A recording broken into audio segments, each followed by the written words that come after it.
Soy Fernando Díaz Villanueva. Hoy es 26 de septiembre de 2024 y esto es La Contracrónica.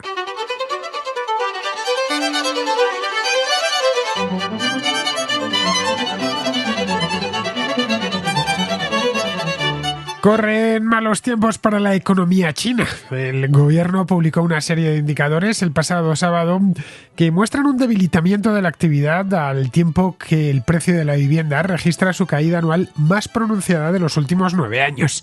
Y no es que los chinos no quieran adquirir una vivienda, es que no confían demasiado en el futuro, evitan endeudarse para hacerlo y sobre todo que sobran viviendas. Se estima que hay más de 50 millones de viviendas sin vender y las promotoras no encuentran el modo de darles salida. El gobierno es consciente del problema que se arrastra ya desde hace varios años. Ha ido adoptando una serie de medidas aisladas unas de otras que hasta la fecha no han conseguido devolver la economía a la senda de crecimiento que pretendían. Su objetivo a largo plazo es convertir a China en un coloso tecnológico inmune a las intromisiones occidentales, aunque eso se produzca a expensas del crecimiento a corto plazo o del reequilibrio de una economía que depende demasiado de la construcción y de la exportación. Ahora el dinero fluye en grandes cantidades hacia las fábricas y especialmente hacia sectores prioritarios como los vehículos eléctricos, los semiconductores y los equipos de energía renovable, que son los productos con mayor demanda en el extranjero. Para muchos economistas eso no es suficiente. Reclaman un estímulo dirigido a impulsar el gasto en lugar de expandir la oferta. El riesgo de no hacer eso es un periodo deflacionario y de crecimiento anémico, como sucedió hace décadas con Japón o con las reestructuraciones de deuda que se hicieron en Europa y en Estados Unidos tras la última crisis. El hecho es que la confianza de los consumidores chinos está en mínimos, lo mismo que la inflación. La industria, eso sí, no se detiene. Los inventarios de los fabricantes chinos no hacen más que incrementarse. Es decir, que las fábricas están produciendo mucho más rápido de lo que el mundo y la propia China puede absorber esa oferta. Las ventas de automóviles cayeron en agosto por quinto mes consecutivo. Los rendimientos de los bonos a 10 años se han desplomado a nuevos mínimos, lo que indica que los inversores están desanimados con las perspectivas de la economía. Los analistas han rebajado sus previsiones de crecimiento para este año y para el próximo. Pocos creen ahora que el objetivo oficial de un crecimiento de en torno al 5% sea creíble sin una ayuda directa del Banco Central y del Gobierno. Estiman que el crecimiento rondará el 4,7%. En origen, el problema es inmobiliario. El origen de los problemas de China hoy por hoy es una crisis inmobiliaria que está perjudicando a la recaudación fiscal, frenando la inversión y hundiendo el consumo. El gobierno no quiere ni oír hablar de un rescate a gran escala del sector inmobiliario, ya que considera que es caro, que es innecesario y que seguramente provocaría problemas financieros en el futuro. Entre tanto, todo lo confían a su sector exportador, focalizándose en productos muy demandados en todo el mundo, como los vehículos eléctricos, las baterías, los semiconductores, los paneles solares y el acero. La idea es provocar una avalancha de productos baratos que haga fluir divisas a las empresas chinas. Pero esta vez no será tan fácil como hace 25 años. Estados Unidos y la Unión Europea han levantado o planean levantar barreras arancelarias. Y no solo el mundo desarrollado. La India, Brasil o Indonesia también están tomando medidas para defender a sus fabricantes. Los desequilibrios que ha ido acumulando la economía china necesitarán, por tanto, otro tipo de ajuste.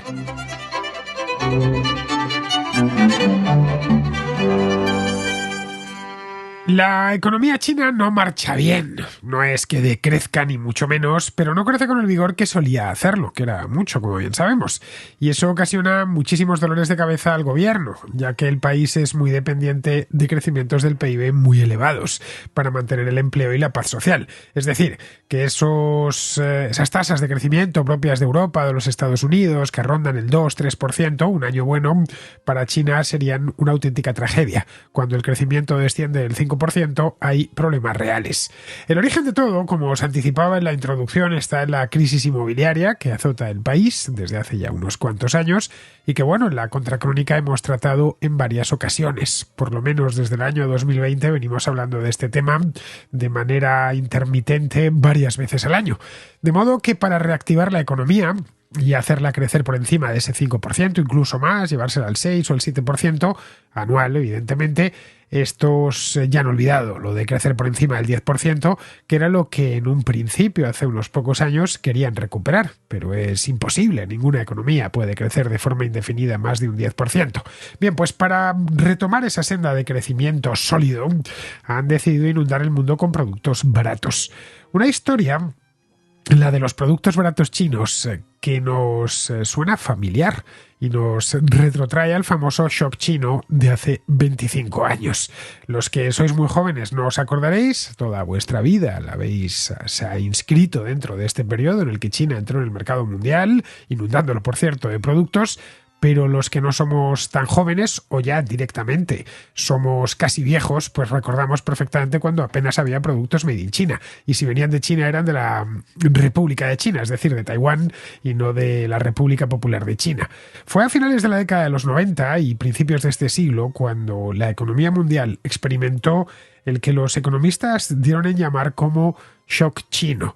Un shock, es decir, un impacto súbito e inesperado que provenía de China. Consistió ese shock en un gran incremento en las importaciones de productos baratos made in China, made in PRC, es decir, República Popular China.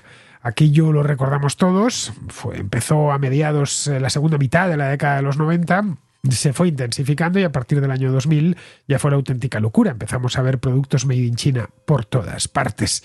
Mantuvo este shock la inflación muy baja en Occidente, a pesar de que en aquel entonces, principios de este siglo, los tipos de interés no hacían más que descender y la economía, especialmente la de las principales economías del mundo, como la estadounidense o las economías europeas, se sobrecalentaban, se llegaron a inflar incluso en algunos países como el Reino Unido, Estados Unidos, la propia España, se llegaron a inflar grandes burbujas inmobiliarias. Pero esto lo hizo, lo de mantener la inflación baja, porque entraban continuamente todo tipo de productos muchísimo más baratos. Esto se hizo a costa de deslocalizaciones, es decir, industrias y fábricas que estaban en Europa o en Estados Unidos que se marchaban a China a producir allí porque era más barato, y eso ocasionó la destrucción de tejido industrial en Estados Unidos o en la Unión Europea. Bien, hoy nos encontramos ante algo parecido, aunque a mayor escala. Las fábricas chinas están produciendo más que nunca.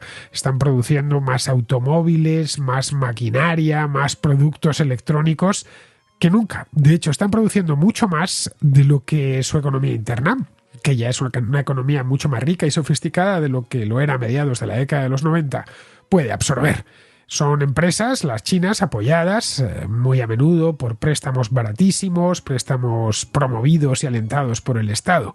Y estas empresas son las que están saturando los mercados del mundo con productos que no es que no quieran vender dentro de su país, sino que no pueden venderlos dentro de su país porque no hay demanda suficiente. Algunos economistas creen que este nuevo shock chino hará que la inflación baje en Occidente y en el resto del mundo por los mismos factores que hicieron contenerse la inflación hace 20 o 25 años. Entraban productos, un montón de ellos, una gama infinita de productos a un precio muchísimo más bajo. Pero esta vez las cosas no son exactamente iguales. Es decir, que el mundo ha cambiado mucho, empezando por la propia China. El mundo de 1995, del año 2000, es muy distinto al de 2020 o al de 2025, por redondearlo. Estamos ya apenas unos meses de entrar en 2025. Ha pasado un cuarto de siglo y eso es mucho tiempo, y más con todas las cosas que han cambiado dentro de la propia China. Este shock chino, por lo tanto, el que estamos experimentando en estos momentos, tendrá unos efectos positivos, pero es poco probable que se desarrolle como se desarrolló el último. Los cambios están ahí, ha pasado mucho tiempo y las dos veces no se repite lo mismo. La economía china está en plena desaceleración, y este es el primer elemento, cosa que en el año 2000 se encontraba en todo lo contrario, se encontraba en pleno ascenso, creciendo a tasas superiores al 10% anual. Ahora, si consiguen llegar al 5%, pues ya se consideran muy afortunados.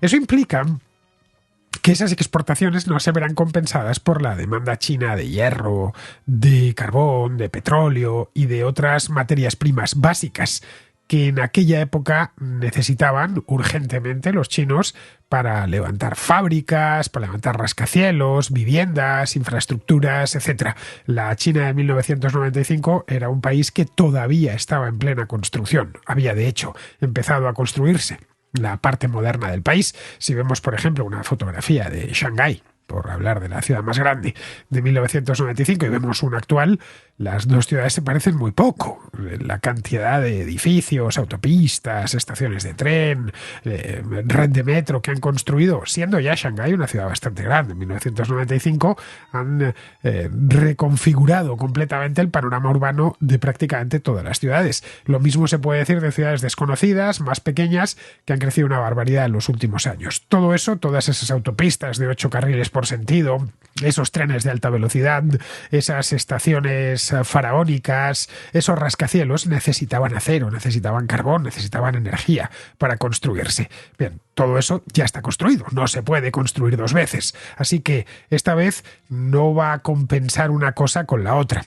Luego China es también una economía muchísimo más grande de lo que lo era en 1995, 1998, el año 2000. Hoy representa la economía china en torno al 30% de toda la producción manufacturera mundial. Es decir, todo lo que se produce en la industria mundial, el 3 de cada 10 artículos que salen de las fábricas en el mundo salen de fábricas chinas. Y supone también esta economía el 14% de todas las exportaciones de bienes industriales. Es una potencia industrial de primerísima línea. Si nos vamos 25 años atrás en el tiempo, es decir, al año en este caso 1999, lo que vemos es que representaba menos del 10% de la producción industrial global de todo el mundo. Y sus exportaciones suponían el 5%. Era una economía que crecía con mucha fuerza en aquel entonces, pero que todavía no era tan grande y tan importante como lo es ahora.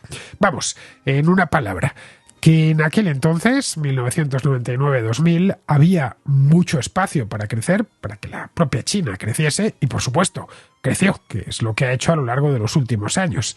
China, además, tenía otro elemento, la China del año 2000, por redondear, y es que era un país que caía simpático, que se desarrollaba rápido, que se incorporaba al mercado mundial. El año 2001 fue cuando China ingresó como miembro de la Organización Mundial del Comercio, en la OMC. Pronto empezaron además a cometer inversiones por todo el mundo. Los líderes chinos se dejaban ver con sus colegas europeos o americanos, viajaban por el mundo, parecía que habían conseguido por fin sacar a los chinos de un siglo de pobreza y de necesidades gracias a que habían adoptado una serie de reformas que empezaron en los años 80, tomaron velocidad en los 90 y que la nueva China era eso, un país que todavía mantenía la dictadura, pero muchos en Occidente pensaban que saldría de ella, que tan pronto como empezase a desarrollarse y los chinos se convirtiesen, dejasen de comer un bol de arroz, en una palabra por simplificarlo mucho, y pasasen a integrar la clase media, las transformaciones políticas vendrían de seguido. Esta era la imagen que tenía esa China del año 2000. Bien, esto tuvo unas consecuencias y es que tuvieron prácticamente todas las fronteras del mundo abiertas y eso a su vez tuvo sus propias consecuencias. Las fábricas occidentales empezaron a cerrar y a trasladarse a China. Bueno, o simplemente muchas de ellas desaparecieron porque no podían soportar la competencia china. De todo, estoy hablando de todos los rubros. Los chinos empezaron a fabricar y fabricaban de todo. Llegaban con sus productos a Europa o a Norteamérica y podían vender casi cualquier cosa de una calidad, bueno, no era la mejor del mundo, pero tampoco la peor. Desde luego pasaba los estándares de calidad, se importaban en grandes cantidades y eso obligó a muchas empresas a cerrar. Hoy esto es muy diferente.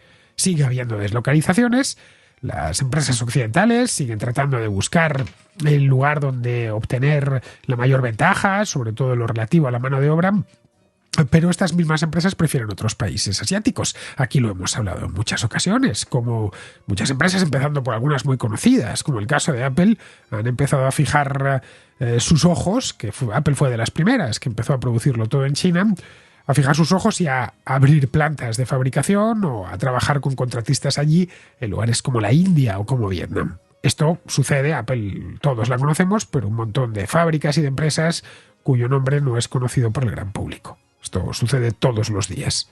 Luego, además, en Estados Unidos y en Europa existe la voluntad política manifestada de infinidad de formas de reindustrializar tanto Europa como los Estados Unidos. Y eso, evidentemente, esas ideas de reindustrializar un país siempre empiezan con la protección arancelaria.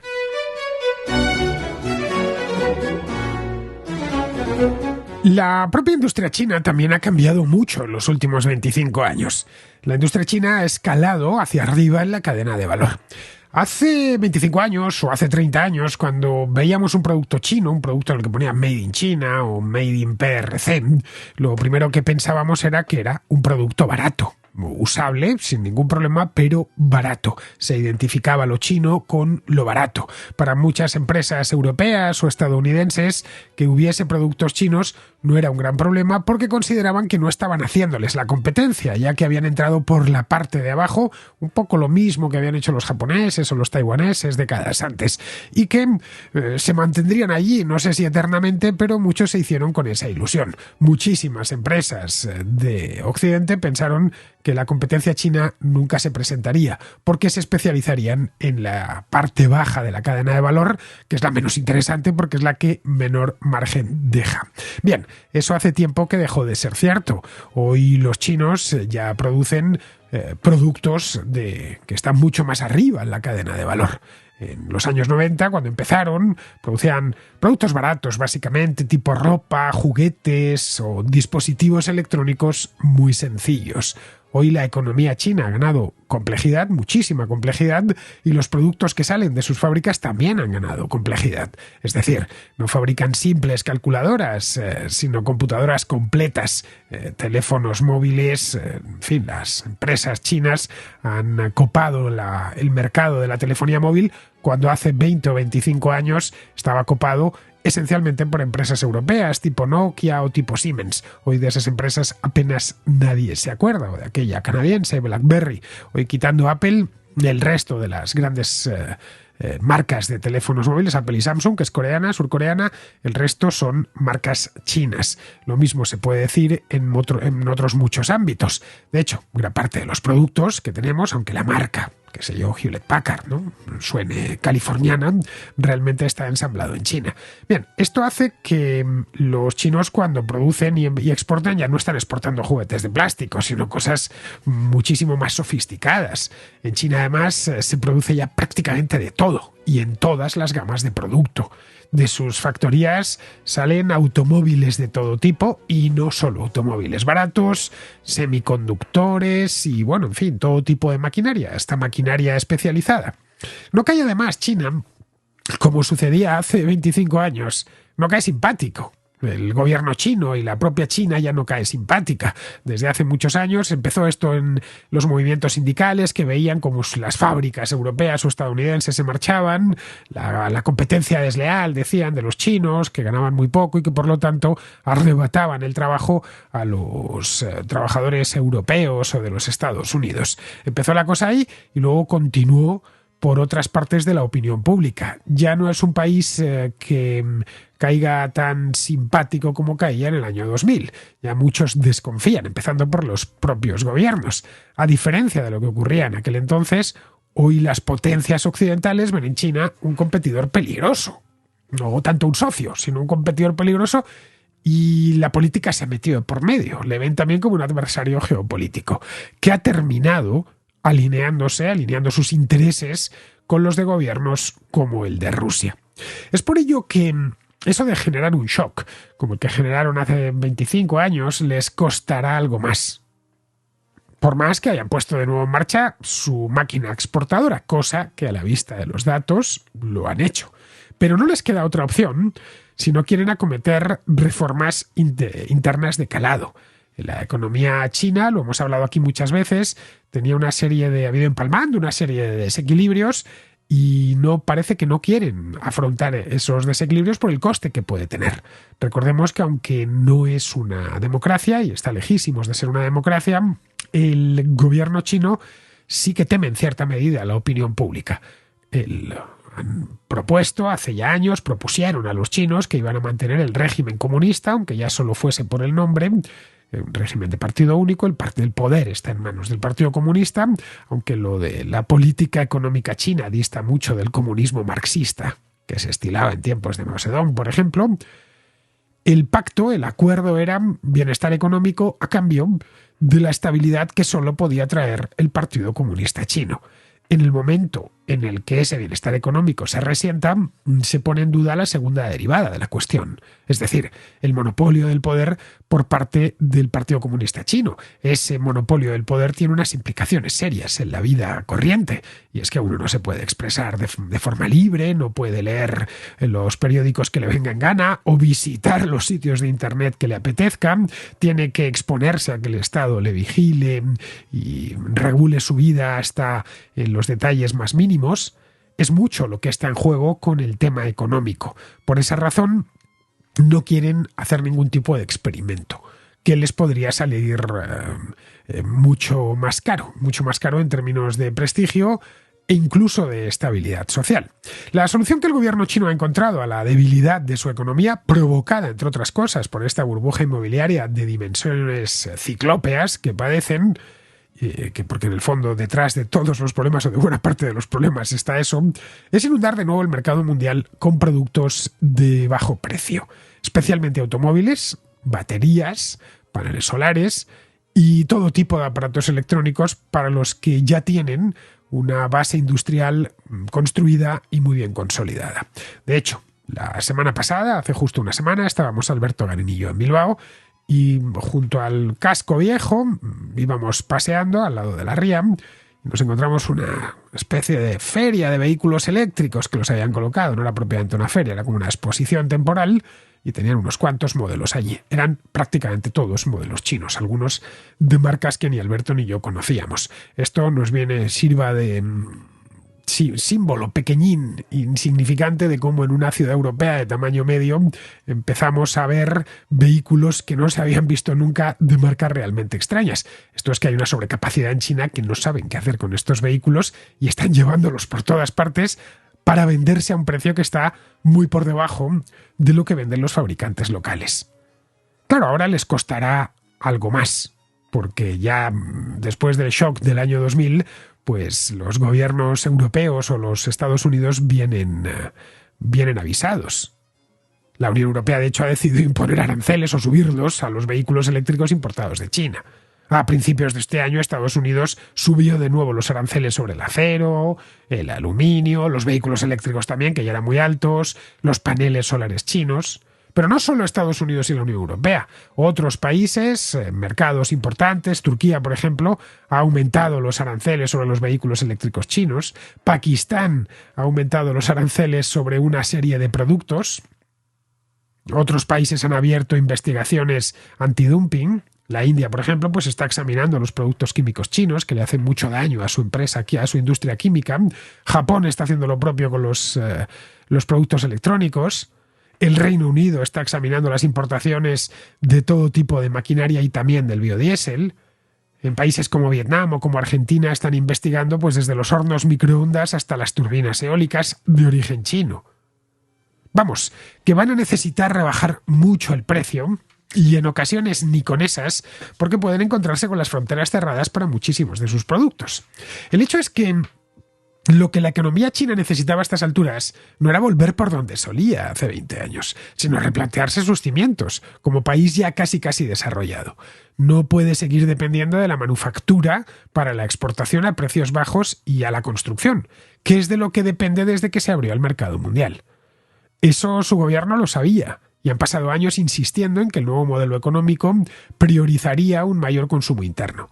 Un cambio que haría que China se pareciera más a Estados Unidos o a Europa y que colocaría al país en una senda de crecimiento menos espectacular, pero más estable. Bien, eso mismo es lo que parece que han abandonado para sortear estos malos tiempos. El gobierno ha ordenado a las autoridades locales que apuesten de nuevo por el modelo industrial tradicional con miles de millones de dólares en subsidios y créditos. Xi Jinping, para anunciarlo, se valió de un eslogan hace unos meses para asegurarse de que todos en el partido entendiesen el mensaje. El eslogan era el siguiente: la política china es muy dada a los eslóganes. Decía, consolidar lo nuevo antes de destruir lo viejo. El término nuevo no significa un giro hacia un nuevo modelo de crecimiento, sino que es la manera que tiene el líder del partido de exponer su idea de qué tipo de industria debe respaldar el Estado.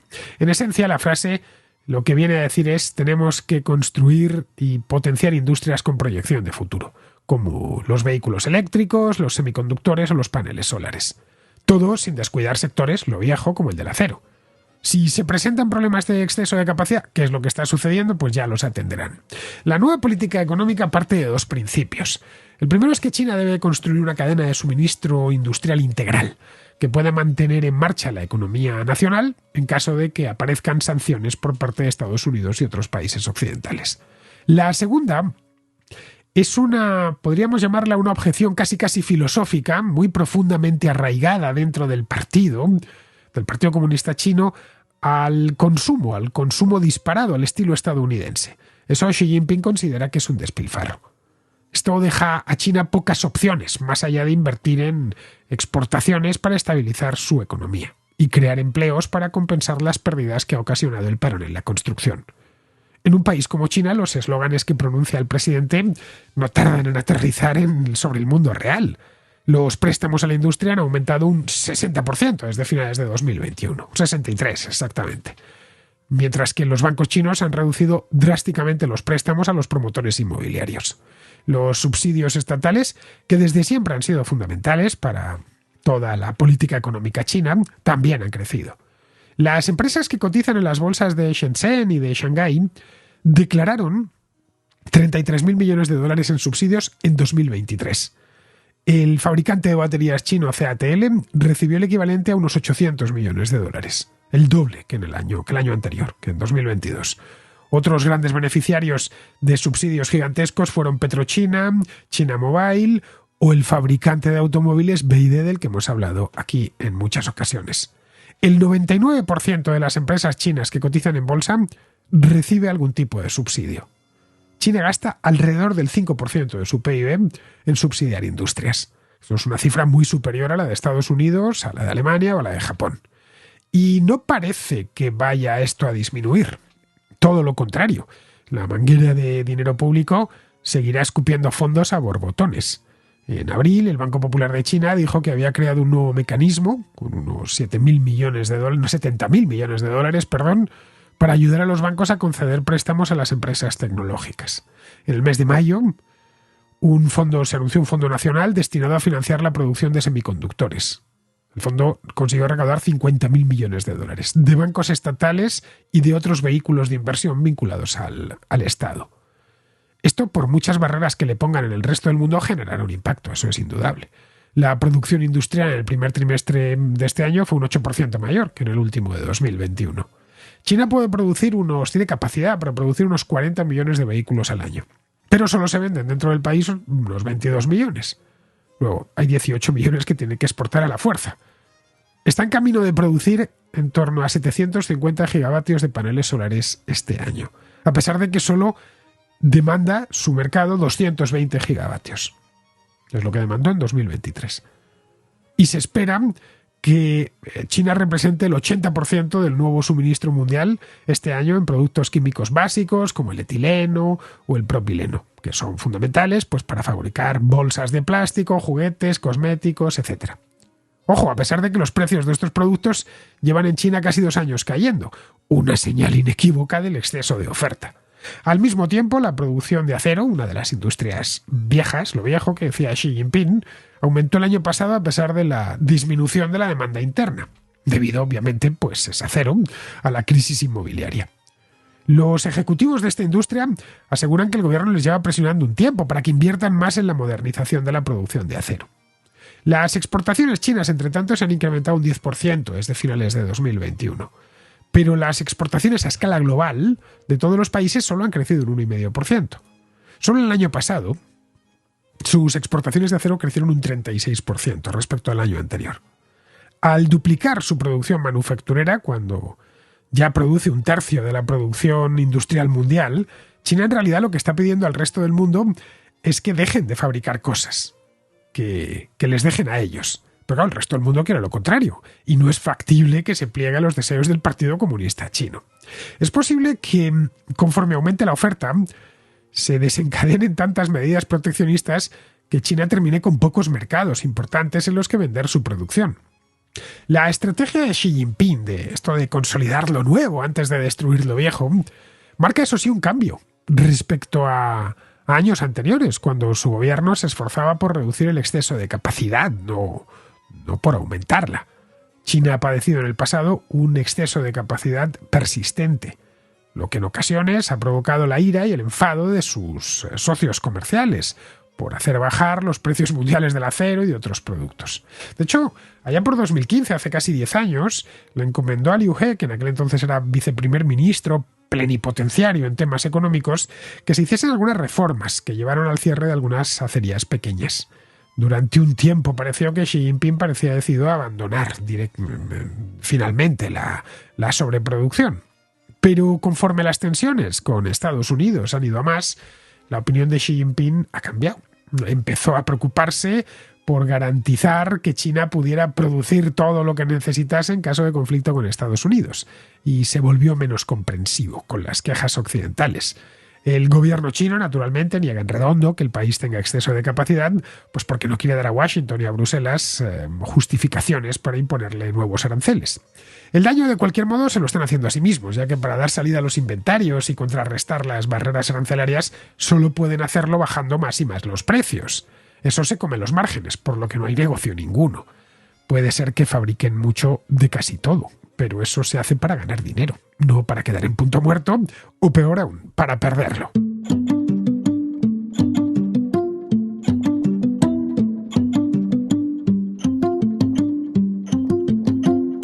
¿Listos para retomar la rutina? Mi recomendación es que vayáis poco a poco, a pasitos pequeños pero seguros. Uno de esos pasitos puede ser comer mejor. Comer, por ejemplo, kiwis Cespris Angold, esos kiwis amarillos que es una gloria verlos y una gloria por duplicado comérselos. A menudo me preguntan cómo puedo sentarme en un banco del parque, encender la cámara de vídeo y hacer de un tirón media hora de vídeo sin cortes. Fácil, antes me como un Cespris Angold, más o menos lo mismo que hago cuando me pongo por las mañanas a redactar la contracrónica. Por la mañana los pelo y los sirvo en un plato, que el desayuno, como la vida, hay que tomárselo con calma, aunque con mucho efecto. Por la tarde, si estoy en el parque, corto por arriba con un cuchillo y me los como como si fueran un yogur, con una cucharilla. Su sabor es increíble y siempre están a punto. Me dan ese subidón de energía, el conocido como efecto... especialmente por la mañana, cuando tengo por delante un largo día de trabajo. Es el desayuno saludable por antonomasia y no cuesta nada comérselos. De hecho, lo que cuesta es no comérselos cuando te saludan al abrir la puerta del frigorífico. Que no se os olvide, kiwis Cespris Angold, ricos, frescos y saludables. El resto viene solo, el resto es sentir el efecto... Vamos con la contrarréplica. Empezamos con Fernando, que nos trae un tema curioso, el de un proyecto que tiene la Consejería de Comercio de Castilla y León sobre las tiendas de 24 horas. Hola Fernando, un saludo para ti y todos los contraescuchas. Quería comentar una noticia que habla sobre el proyecto de decreto que está ultimando la Consejería de Industria, Empleo y Comercio de Castilla y León para modificar la actual normativa y, según ellos, adaptarla a los nuevos tiempos y hábitos de consumo. Una parte de este proyecto de decreto habla de las tiendas de conveniencia, las llamadas tiendas 24 horas, a la que establece nuevas restricciones, como que los comercios de no más de 500 metros cuadrados y abiertas al público un mínimo de 18 horas al día no podrán destinar más de un 40% de su espacio, superficie o referencias a la alimentación. Esto supone que estarán obligadas a tener dentro de su oferta libros, periódicos, revistas, droguería, cosmética, productos tecnológicos, juguetes y regalos. Y leyendo la noticia me ha venido a la memoria la ley de góndolas que había antes de que llegara mi ley y que contenía, entre otras, indicaciones como estas. Ningún grupo empresario podrá poseer más del 30% del espacio de venta en la góndola. Las góndolas deberán exhibir al menos 5 proveedores diferentes por cada categoría de producto. Las micro y pequeñas empresas tendrán garantizado al menos un 25% del espacio en las góndolas por cada categoría de productos. ¿Cuál es la diferencia entre una y otra ley? Pues ninguna. Al final, lo que define a los políticos son las leyes y las regulaciones que promueven, y no su nauseabunda propaganda que todos tenemos que escuchar. Aquí en Castilla y León gobierna el PP, así que bueno, que cada uno saque sus propias conclusiones. Nada, muchas gracias, un saludo y hasta pronto. Desconocía ese proyecto que tiene entre manos ahora mismo el gobierno de Castilla y León, pero vamos, no me sorprende lo más mínimo, Fernando. Siempre me ha fascinado la obsesión de los políticos con regular el comercio minorista. Bueno, en general con regularlo todo, pero el comercio minorista nos cae muy de cerca. No solo dicen a los comerciantes cuántas horas pueden abrir al día, sino que además les exigen una cantidad de condiciones y requisitos, pues como si ellos se dedicasen a eso y supiesen exactamente qué es lo que está demandando la gente. Lo de los horarios comerciales en España, con contadas excepciones como Madrid, es de traca. Más allá de Madrid, las ciudades están muertas los domingos, porque está prácticamente todo el comercio cerrado. A los lugareños les encantaría poder ir a comprar, pero la administración se lo impide con una regulación absurda. Dicen que con eso van a proteger a los pequeños comerciantes, pero el hecho es que Madrid está lleno de pequeño comercio y las grandes superficies abren cuando les viene en gana. A eso hace unos años lo denominaban en un periódico dumping horario de la Comunidad de Madrid. Así, a modo de crítica.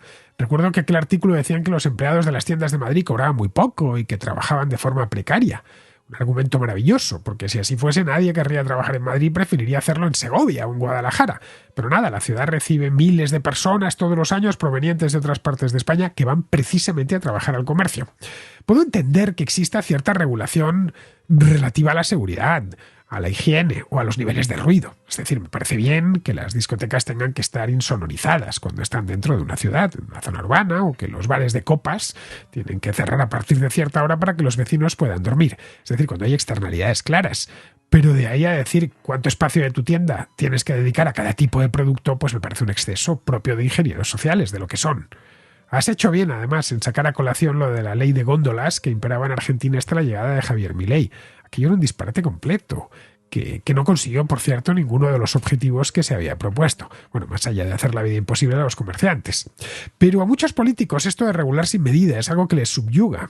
Están convencidos de que ellos conocen las necesidades de los demás mejor que los demás, mejor que nadie. Tienen en la cabeza una suerte de mundo ideal al que se puede llegar mediante regulaciones. Uno de los problemas de estas regulaciones, bueno, aparte del hecho de ser extraordinariamente intrusivas en la actividad privada, es que muchas veces se solapan unas con otras. Es decir, que es imposible cumplir una sin incumplir otra. Bien, seguimos con Daniel, que nos habla de las elecciones alemanas del pasado domingo. Acabo de escuchar tu programa sobre Alemania y bueno, no sé si lo sabes o no. Yo soy schwabe, sueco de nacimiento. Y nada, has hecho una muy buena radiografía. Y nada, quería comentar dos cosas. Me parece curioso cómo los partidos a nivel Land están tomando ya distancia de Scholz porque ya es una carga más que otra cosa. De hecho, cuando has estado preparando el programa, bueno, me consta que sigues la política alemana muy de cerca, ¿no te ha parecido curioso de que Scholz no ha aparecido en ningún acto del SPD de Brandenburg o junto a Beuthke en toda la campaña? No se ha visto, vamos, yo, corrígeme, ¿vale? Pero yo las noticias, periódicos y demás, no he visto nada en el que Beuthke salga con Scholz juntos. Tú sabes, como en España, Fernando, que cuando hay elecciones en autonómica, normalmente el presidente de gobierno suele ir a apoyar a su candidato en la comunidad autónoma donde se vayan a producir elecciones, es lo más normal. Y aquí nada, están tomando ya distancias con Scholz porque saben de que ya está, vamos, yo creo que ya está amortizado. Como bien has dicho, en las próximas elecciones federales, vamos, ni cotiza ya. Y nada, y los que sí que están perdiendo más que los verdes bajo mi punto de vista y que se le puede atragantar la coalición semáforo, solo el FDP. De hecho ya hay memes de que porque ya están saliendo otra vez el dirigente en el Parlamento de los liberales, Kubicki, diciendo de que si no cambian las cosas van a romper la coalición en diciembre, y todo el mundo ya le está haciendo broma. Sí, vaya a romper la coalición el 1 de septiembre de 2025. Lo dicen así de broma porque es cuando se van a convocar las elecciones, que será más o menos eso, a finales de septiembre del año que viene. Y otra curiosidad que quiero comentar es de este plan MAWA. Yo conozco a varios diputados federales y hablando con uno sobre este tipo de cosas, ¿no? Que eso, que dejas a mucha gente fuera, ¿no? Del gran porcentaje de la población, ¿no? Y hablando, es que siempre todo igual. El nazismo lo tienen muy, muy presente, ¿vale? Y te explico por qué. Cuando el Partido Nacional Socialista ganó las elecciones, en concreto Göring, en Prusia, lo primero que le metió mano fue a lo que era la Gestapo, que nos suena a todos, la Geheimstaatspolizei. ¿Qué es lo que pasa? Yo no sé si lo saben los contraescuchas. En Alemania hay dos servicios de seguridad. Uno es el BND, que lo conoce todo el mundo, y después está el Bundesamt für Verfassungsschutz, que es un servicio de seguridad solamente para temas internos, ¿vale? Pero es que cada Länder tiene su propio servicio de inteligencia interno, ¿vale? ¿Qué es lo que ocurre? Si el AfD pasa a ser parte del gobierno, en concreto, sobre todo el ministro del Interior, tendría acceso a toda esta información de los servicios de seguridad del Estado y sobre todo a sus servicios secretos de su Länder, más el intercambio de información que hay al Bundesamt für Verfassungsschutz, que ese sí que centraliza toda la información de toda Alemania. Así que esta es una de las grandes razones, pero no lo dicen tan claro. Perdón por haberme extendido. Un saludo, adiós. Scholz, como bien sabes, Daniel no quiere dejarse ver, no ya en Brandeburgo, sino en ninguna otra parte de Alemania, porque sabe que su popularidad está en mínimos y que no es bien recibido en ninguna parte. A ver, es que estoy convencido, no lo sé a ciencia cierta, pero estoy convencido que el propio Boyke le pidió que no viajase a Brandeburgo y que no se dejase ver allí en los mítines del partido. Si fuese muy popular habría ocurrido justo lo contrario. Pero ten en cuenta, Daniel, que en el SPD están realmente asustados después de lo que ha pasado en Turingia. No ya porque ganase Alternativa por Alemania. Es que el Partido Socialdemócrata quedó en quinta posición, con solo un 6% de los votos. Menos de la mitad que Die Linke, que sacó un 13%, y que la alianza esta que se ha formado en torno a Sarah Wagenknecht, que sacó un 15%, recuerdo. Como bien sabes, la ley alemana impide a los partidos entrar en las cámaras legislativas cuando quedan por debajo de un 5% de los votos. Es decir, que solo por un punto porcentual el Partido Socialdemócrata ha conseguido mantenerse dentro del Landtag de Turingia, del Parlamento regional. En Sajonia no fue tan duro, allí ganó el CDU, aunque con Alternativa por Alemania pisándole los talones, y aún así quedaron en cuarta posición, con solo un 7% de los votos, los del SPD. Otra cosa que les ha metido mucho miedo es que sus aliados naturales, que son los verdes, también han descendido en ambas regiones. Respecto a los liberales, en los Länder del Este, como bien sabes, ni están ni se les espera. Teniendo en cuenta que ya falta menos de un año para las elecciones de 2025, evidentemente todo se hace en clave electoral en Alemania. Si estas 3 elecciones regionales hubieran tenido lugar, no sé, en 2022, hace un par de años, pues no hubiera sido tan grave.